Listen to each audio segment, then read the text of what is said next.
생명의 말씀은 우리 느헤미야 6장에서 보시겠습니다. 구약성경 느헤미야 6장 15절에서 16절까지의 말씀입니다. 같이 읽겠습니다.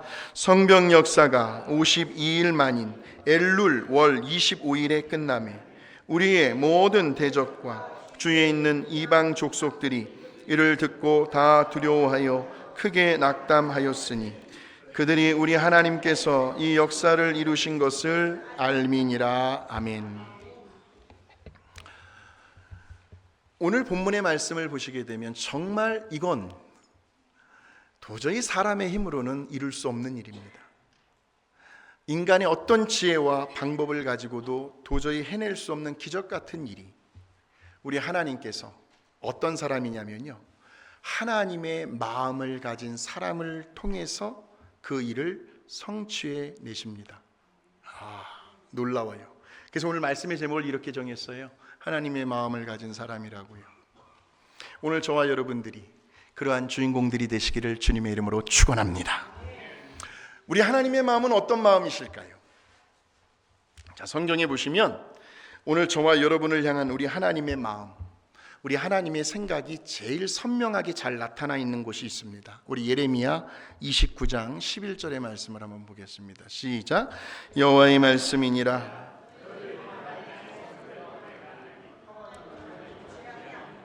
너희에게 미래와 희망을 주는 것이니라. 아멘. 그러니까 우리를 향한 우리 하나님의 생각은 평안입니다. 언제나 평안입니다. 그래서 우리 하나님은 오늘도 말씀을 통해서 저와 여러분에게 평안을 주십니다. 또 하나님은 우리들에게 긍정적인 미래와 희망을 주십니다.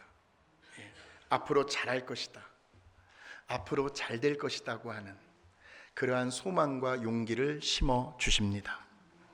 그러므로 저와 여러분도 오늘 이러한 우리 하나님의 생각과 마음을 품으셔서요, 다른 사람들의 마음을 평안하게 해줄 수 있는,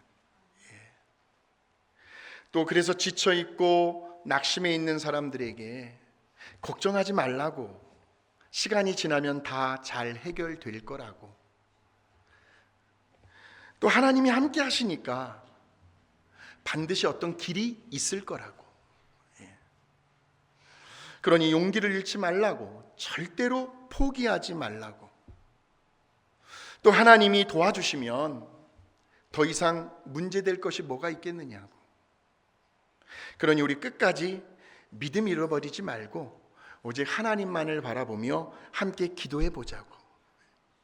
주변에서 그런 이야기 들으신 분 다 여기 앉아 계시는 줄로 믿습니다. 이렇게 장래에 대한 희망과 소망을 심어줄 수 있는 사람, 하나님의 마음을 가진 사람이에요. 이러한 사람들 오늘 저와 여러분인 줄로 믿습니다. 그래서 저는 오늘 말씀을 통해서요, 이제 좀 더 구체적으로 이러한 하나님의 마음을 가진 그 한 사람을 소개해 드리려고 하는데, 그 사람이 바로 느헤미야더라고요. 느헤미야. 이 느헤미야는 이스라엘 백성들이요, 포로로 잡혀간 바벨론이라고 하는 이방 땅에서 태어납니다. 오늘날로 말하면 1세대도 아니고 2세대도 아니고 한 3세대 정도 되는. 그래서 거기에 상당한 출세를 하게 되는데, 바로 그 당시에 바벨론 제국의 아닥사스다 왕의 술관원의 자리에까지 올라가죠. 그러니까 이 왕의 술관원의 자리는 왕의 마음을 움직일 수 있는 대단한 권력의 자리 중에 하나였습니다. 바로 그런 자리에서 느헤미야는 이제 왕에게 올릴 술을 날마다 고르는 거예요. 오늘은 어떤 술을 올려드릴까? 그러면서 자기가 먼저 그 술 맛을 봅니다. 혹시라도 술에 독이 들어가 있지는 않은지. 왕이 항상 그 주변에는 좋은 세력들도 있지만 반대 세력도 있거든요. 그 음모 세력들을 통해서 독사를 당할 수 있는 그런 위험을 미리 차단하고자, 미리 예방하고자 하는 왕의 생명을 보호하는 역할을 했습니다. 그러니까 자신의 목숨을 건 거죠. 그러면서 왕의 생명을 지켜내야 하는 그러한 막중한 책임과 사명을 안고 있었습니다. 그러니 그만큼 왕이 뭐 아무나 그 술관원의 자리에 앉히겠습니까? 왕이 특별한 신뢰가 가고 신임을 얻는 그런 사람을 그 자리에 앉힐 수밖에 없었는데 그 사람이 아닥사스다 왕의 바벨론 사람도 아니고 바벨론의 입장에서 보면 이방인인 유대인 느헤미야를 앉혀버린 거죠. 그래서 그렇게 이제 출세를 한 느헤미야는 이제 더 이상 세상에 남부를 것이 없었습니다. 얼마든지 최고의 부귀 영화를 누릴 수 있는 그러한 특권과 위치에 있었습니다. 얼마든지 자기 생활에 만족하고 안주할 수 있었던 거죠. 그런데 그럼에도 불구하고 왠지 느헤미야의 마음 한편에는 마치 뭔가가 얹혀 있는 것 같은 걸리는 것이 하나가 있었어요. 그것이 바로 자기 동포, 자기 조국에 대한 소식이었습니다. 그러다가 마침 어느 날 이 느헤미야가 우연히 그의 형제들 가운데 1장에 나오는 이야기입니다. 1장에 그의 형제들 가운데 하나니라는 사람으로부터 고국에 대한 소식을 전해 듣게 돼요. 지금 저 예루살렘에 남아있는 동포들이 하루하루를 얼마나 힘겹게 살아가고 있는지. 이민사회가 그렇잖아요. 서바이벌 아닙니까? 우리 1세대들 여러분들을 참 존경해요. 어떻게 그 바닥에서부터 여기까지 올라왔는지. 지금 뭐 자녀들은 뭐 그냥 거저 먹는 거죠. 여러분들이 계셨기에. 이스라엘 백성들이요, 그 예루살렘에서요, 너무나 고생스럽게 살아가고 있다는 소식을 들은 겁니다. 그러면서 동시에 그렇게 견고했던, 화려하고 웅장했던 그 예루살렘 성이 하루아침에 다 허물어지고 그 견고했던 성곽과 성문은 다 불에 타버려서 이제는 시커먼 잿더미로만 남아있노라고. 또 거기에 살고 있는 주민들은 이건 도저히 이루 말로 다 할 수 없는, 그들이 누구입니까? 하나님께서 선택하신 하나님의 선민, 거룩한 백성들이잖아요. 그런데 이방인들로부터 온갖 수치와 멸시와 모욕을 받으면서 비참한 삶을 살아가고 있다고 하는 안타까운 소식을 전해 듣게 된 거예요. 그러자 그 소식을 듣고 난 느헤미야는 갑자기 그만 다리에 힘이 풀립니다. 그러면서 그 자리에 털썩 주저앉고 말아요. 그러면서 한없이, 지금도 울고 계시는 분들이 몇 분 계시는데 한없이 목이 메어 울기를 시작합니다. 그러기를 몇 날 며칠 슬퍼하면서 이제 드디어 느헤미야는 결심을 하죠. 뭐 슬퍼해봤자 상황이 달라지는 거 있습니까? 그래서 하나님 앞에서 금식 작정 기도에 들어가죠. 하나님, 도대체 우리 민족을 향한 하나님의 마음은 무엇입니까? 지금 내 사랑하는 동포들이 아파하고 있습니다. 고통 가운데 놓여 있습니다. 그 어떠한 아무런 소망도 없이 저렇게 슬픔과 좌절 속에 빠져 있습니다. 절망의 늪에 빠져서 이러지도 저러지도 못한 채 허우적거리고 있습니다. 하나님, 어쩌면 좋아요? 하나님, 사랑하는 나의 그 민족과 조국이 어떻게 다시 회복될 수는 없으신가요? 우리 민족을 긍휼히 여겨 주시옵소서. 내 사랑하는 조국을 불쌍히 여겨 주시옵소서. 통곡을 하는 거예요. 하나님, 제가 잘못한 것이 있다면 제가 회개하겠습니다. 그러니 제발 우리 민족의 죄를 용서하여 주시고 다시 한번 살 길을 열어 주시옵소서. 느헤미야가요, 간절히 하나님 앞에 외계 금식 기도를 하면서 하나님의 도우심을 구합니다. 눈만 감으면 저 무너져 내린 예루살렘 성벽, 그 예루살렘 주민들이 막 떠오르는 거예요. 아른거려서 도저히 견뎌낼 수가 없습니다.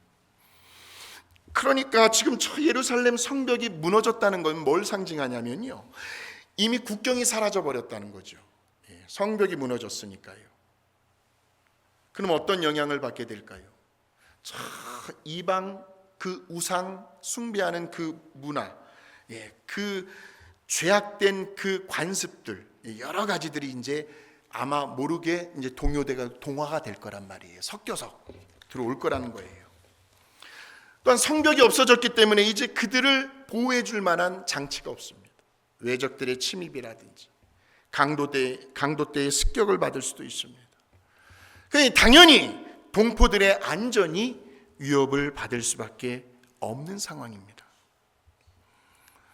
뿐만 아니라 이방인들과의 통혼이 이루어질 수도 있습니다.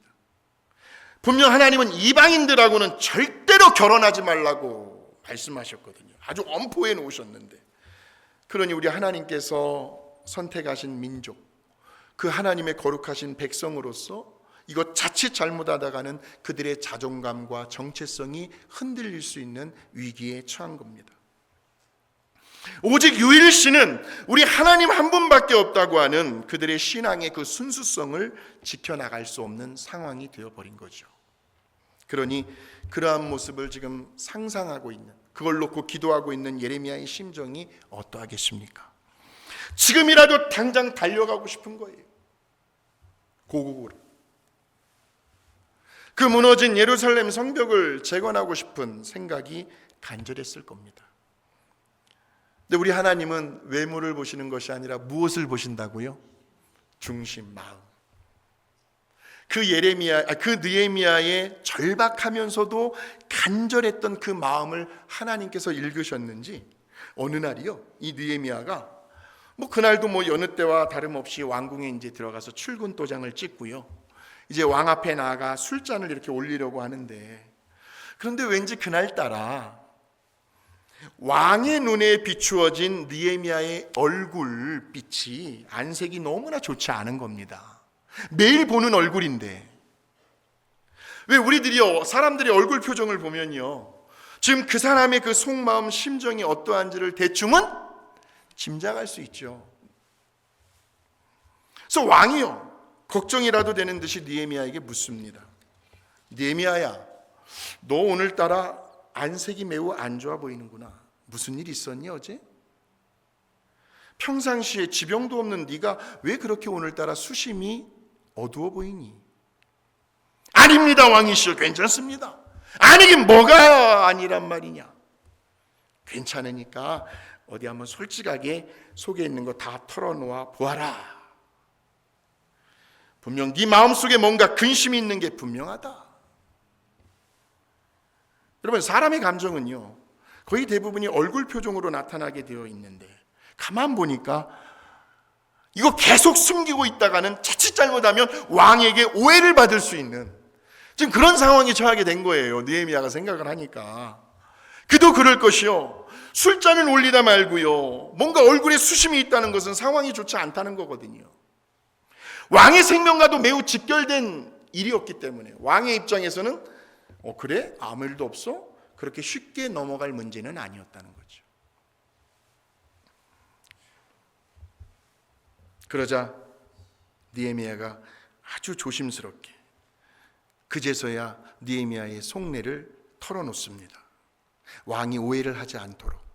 아가 다르고 어가 다른데 머릿속에서 계속 끊임없이 생각을 하고 또 하면서 아주 조심스럽게 자기가 지금 무엇 때문에 고민을 하고 근심하고 있는지에 대해서 말을 꺼냅니다. 그 장면이 느헤미야 2장 3절에 나오더라고요.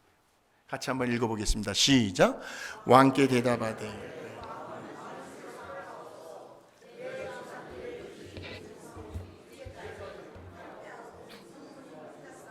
내가 어찌 얼굴에 수심이 없사오리까. 자, 왕이 물어요. 그러면 네가 원하는 것이 무엇이냐 느헤미야야. 뭐든지 다 말해보아라. 그동안 내가 널 얼마나 신임해 왔는데 내가 왕으로서 그 정도 하나 못 들어줄 것 같으냐? 어서 빨리 네가 고민하고 근심하는 것을 말해보거라. 자, 그러자 느헤미야 2장 4절을 한번 보십시오. 시작. 왕이 내게 이르시되 그러면 네가 무엇을 원하느냐 하시기로 내가 곧 하늘의 하나님께 묵도하고. 지금 저 장면이 참 중요합니다. 왕에게 질문을 받습니다. 그 짧은 순간에 대답을 해야 되잖아요. 그런데 느헤미야는 뭘 합니까? 내가 곧 하늘의 하나님께 묵도라는 것은 속으로 기도했다는 거예요. 야, 그 찰나의 순간에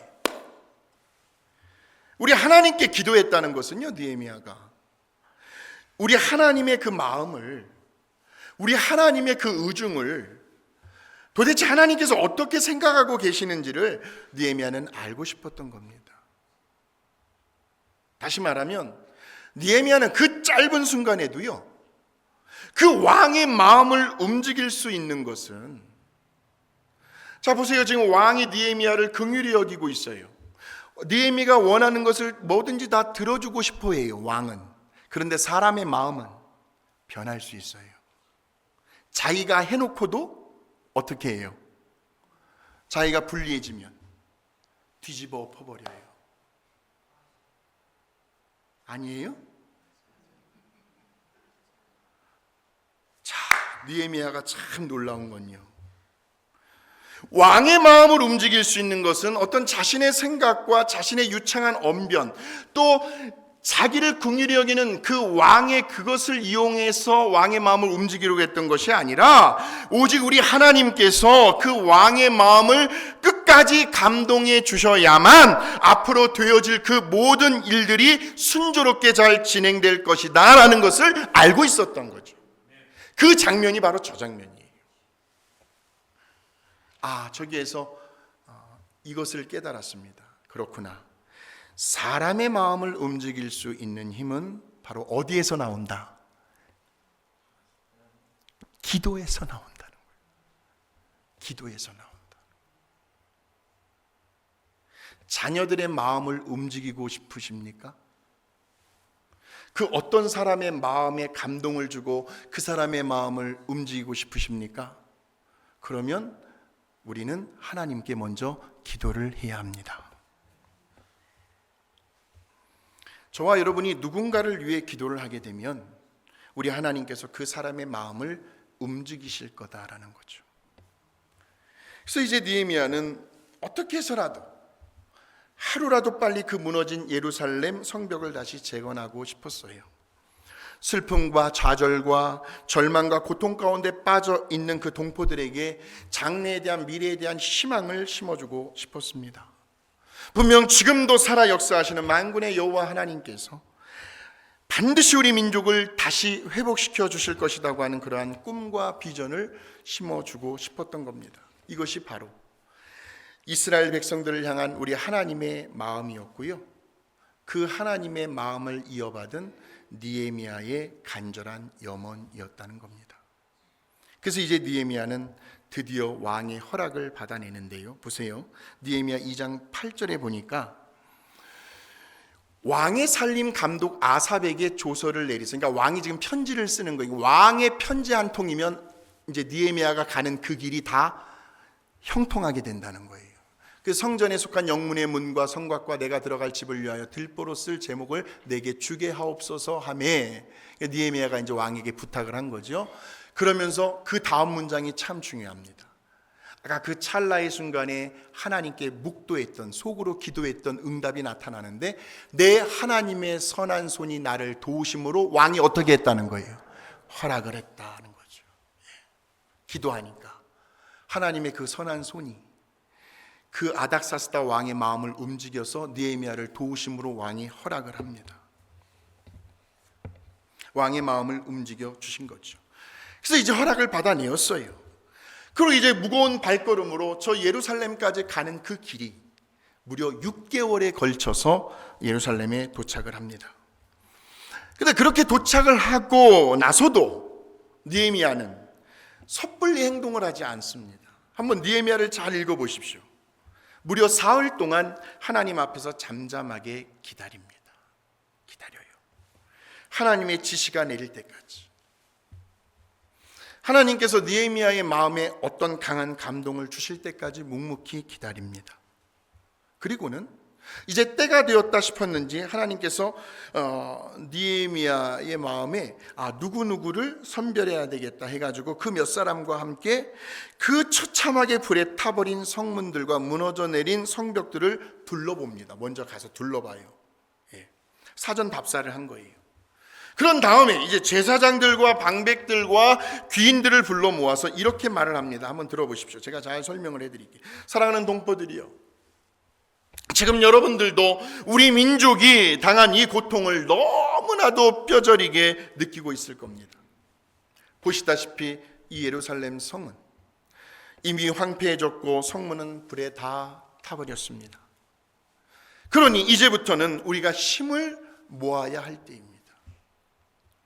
그래서 이 거룩한 성을 다시 재건하고 앞으로 더 이상 저 세상 사람들, 저 이방인들이 우리를 조롱하지 못하도록, 멸시하지 못하도록, 모욕하지 못하도록, 수치가 우리를 당하지 않도록 우리가 힘을 합하여 이 무너진 성벽을 다시 건축하십시다.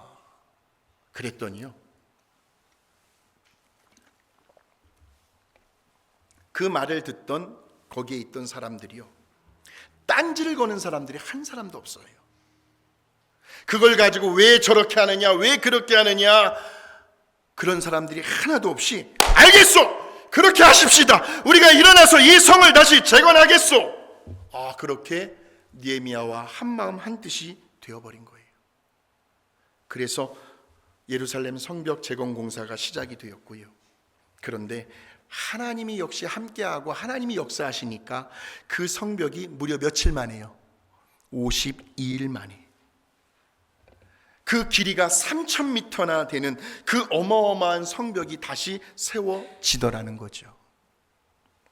어떻게 이런 위대한 일들이 가능할 수 있었을까요? 그 답이 느헤미야 3장에 나와요.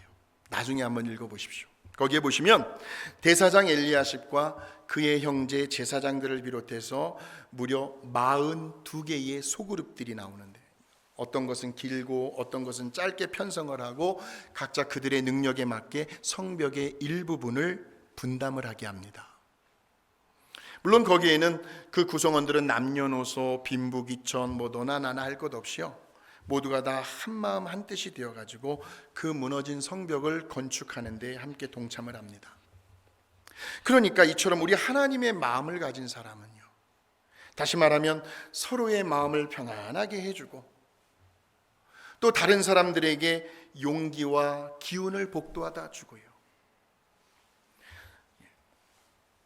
또 내일에 대한 어떤 꿈과 비전과 희망을 전해주는 사람은요, 우리 하나님께서 원하시고 기뻐하시는 그 선한 일을 시작할 때에 거기에 보니까 설령 그것이 아무리 명분이 좋고 합당한 일이라 할지라도 절대로 자기 혼자서 일하지 않는다는 겁니다.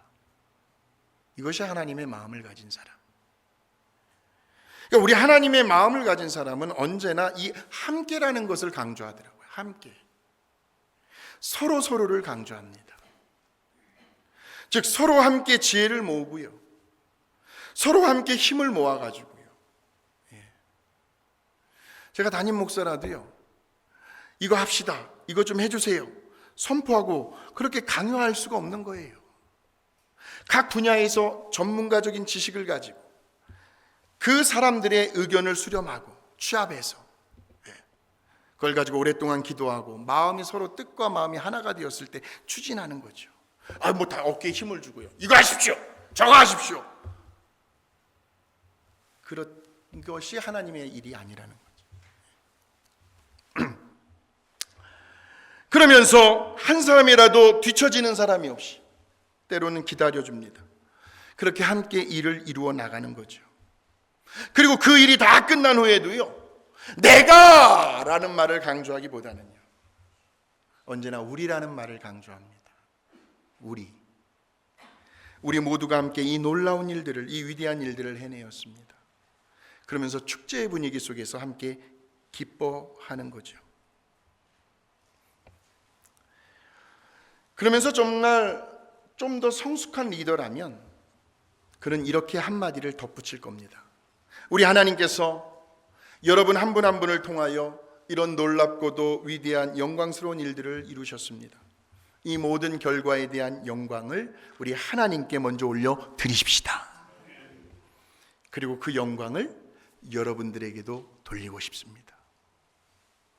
여러분들이 계셨기에, 여러분들이 오늘 이 순간까지 함께하지 않았더라면 오늘의 이 결과는 없었을 겁니다. 여러분 한번 생각을 해보십시오. 그 길이가 3,000m나 되는 성벽이에요. 그것을 42등분으로 나누었습니다. 그리고는 각 그룹에 사람들을 배치했어요. 그러면서 서로의 그룹들이 서로 연결이 되면서 성벽을 이제 하나하나 쌓아 올라가죠.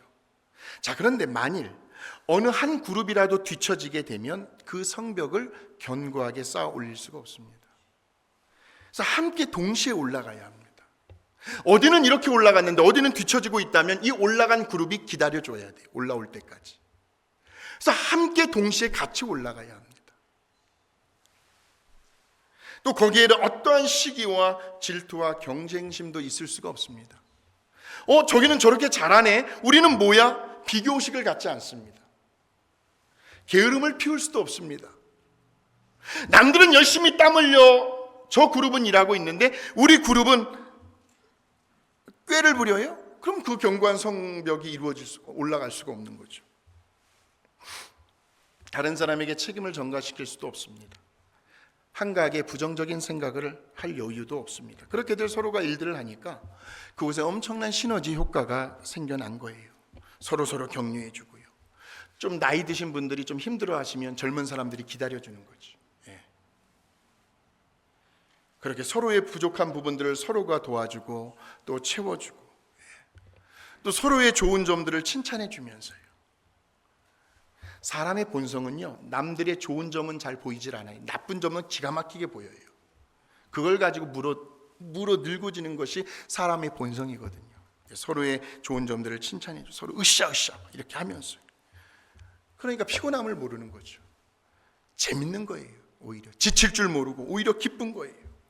그렇게 위대한 과업이 무려 52일 만에 끝나게 됩니다.